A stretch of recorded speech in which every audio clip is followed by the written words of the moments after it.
Esselamu Aleyküm izləyicilər. Bu videoda sizə Z hərfi haqqında məlumat verəcəm. Ərəb əlifbasının 11-ci hərfi Z hərfidir. Bu hərfi bəzən zəy, bəzən isə zəyn kimi də adlandırırlar. Bu hərf dilin ucunu aşağı kəsici dişlərin və ya aşağı ön dişlərin kökünə toxundurmaqla tələffüz edilir. Azərbaycan dilində olan Z səsinin oxşarı və incə formasıdır. Səslənməsini nəzərə salaq. Z. Z. Bundan öncə dəl hərfini keçmişdik. Bu hərflər arasında fərq ondan ibarətdir ki, dəl hərfi pəltək hərfdir. Bu isə yəni pəltək olmayan, yəni Azərbaycan dilində istifadə etdiyimiz Z səsidir.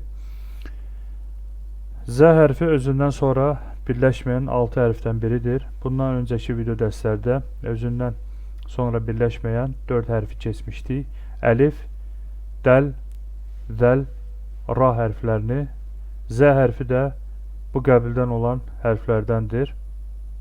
Digər bir hərfi isə növbəti dərslərdə keçəcəyik inşallah.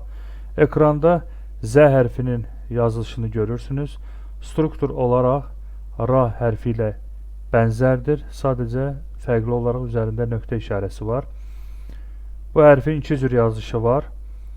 Belə ki, müstəqil və kəlmə əvvəlində olan yazışı eynidir və kəlmənin ortasında və sonunda yazış forması da eynidir. Lakin sağ tərəfdən çıxıntı qoymaqla yazırsınız. Praktiki olaraq yazışını həyata keçirək. İlk öncə müstəqil formasını yazaq. Eyni ilə ra hərfi kimi yuxarıdan aşağı doğru çəkirik və fərqli olaraq burada nöqtə işarəsi qoyuruq ki, ra hərfindən seçilsin. Bu Z hərfidir. Kəlmənin əvvəlində olan forması da eyni cürədir. Ümumiyyətlə, özündən sonra birləşməyən 6 hərflər, bunların iki cür yazılışı olur.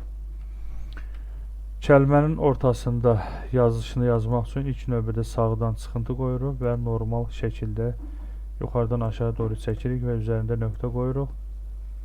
Bir daha yazıram. Kəlmənin sonunda da eyni cürə yazılır. Çıxıntı qoyulur və aşağı doğru çəkdikdən sonra nöqtə qoyulur üzərində. Belə siz də bu hərfin müxtəlif formalarını ən azı bir sətir yazıb praktika edin. Bu qədər. Esselamu Aleyküm.